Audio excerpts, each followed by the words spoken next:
In the heart of the old land, beyond the rustling palm trees and the long stretch of red earth road, sat a small community called Umuoma. It was a place where children played barefoot in the evenings, mothers sang while stirring clay pots of soup, and elders told moonlight stories under the Udola tree. Life was peaceful, until the shadow came. No one knew when it started. Some said it began after the last heavy rain. Others whispered that the gods were angry. But one thing was certain, a strange darkness had fallen over Umuoma. The wells dried up, even though the rainy season had not ended.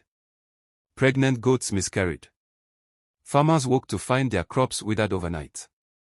People grew fearful, their voices lowered when they spoke, as though the air itself was listening.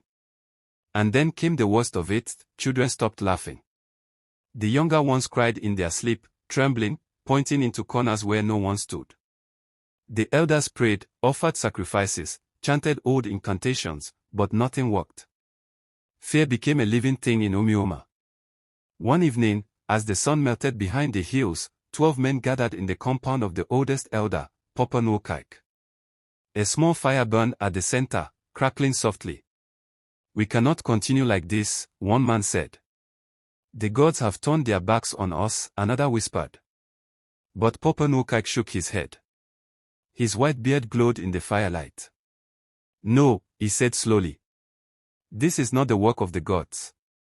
This is something older, something forgotten." Silence fell. Then, from the back of the gathering, a small soft voice spoke. It was Ezinne. A 10-year-old girl. Small, quiet, often lost in her own world. She stepped forward shyly, holding the hem of her faded dress. I saw something," she said. The men stared at her. Papa Nwokike motioned gently. "Come closer, my child." "What did you see?" Ezinne hesitated. Her eyes glistened with something between fear and courage. "At night, I hear a voice calling me." "A woman's voice," she whispered. "She says she is trapped. She says the darkness is hungry." The men gasped. But Papa Nwokike did not.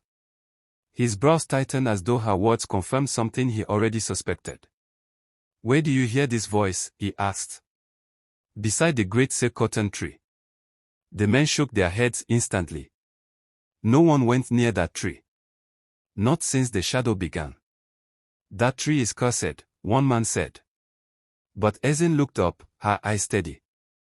"She was crying," she said softly. I think she needs help." Papa Nwokike studied her for a long moment. "What exactly did she say?"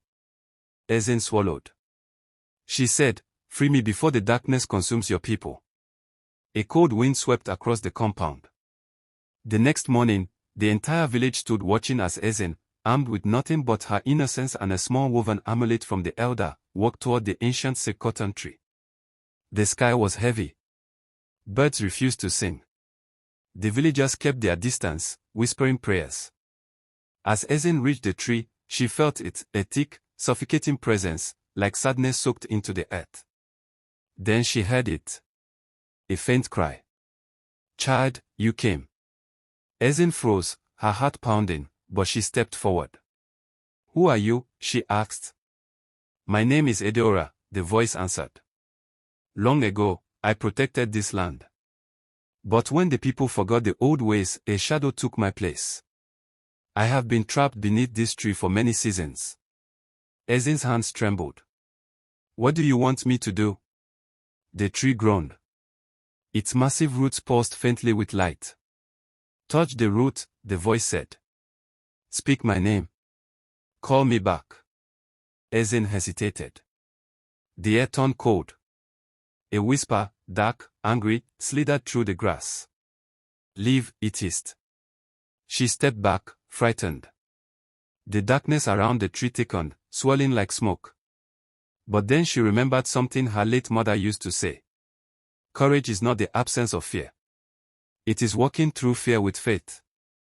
So Ezinne gathered her breath, knelt beside the glowing root, and placed her small hand upon it. Her voice shook. "Edeora." The ground shuddered. A loud, piercing cry erupted, as though something ancient was tearing apart. Suddenly, a tall shadow rose behind her, shapeless and furious, bending toward her like a storm. The villagers screamed in the distance. But Ezinne kept her hand on the root. Again, she called, Edeora. The tree burst with blinding light. A warm wind rushed through the village. Even the earth itself seemed to breathe. A figure stepped out of the light, a woman made of shimmering energy, her face gentle, her eyes deep with sorrow and love. Edeora, Ezinne whispered.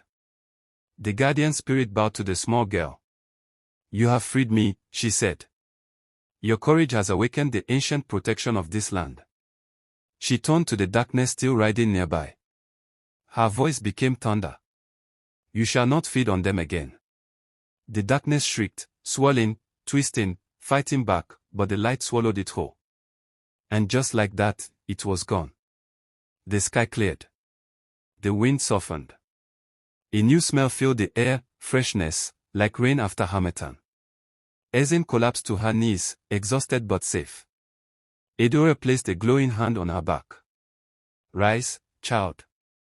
Umuoma will remember you. When Ezinne opened her eyes again, she was being carried home by her father, tears streaming down his face.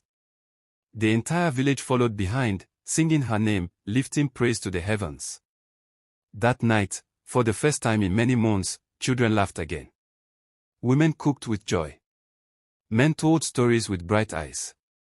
And from that day onward, no shadow ever returned to Umuoma. Whenever the elders told a story, they ended the same way.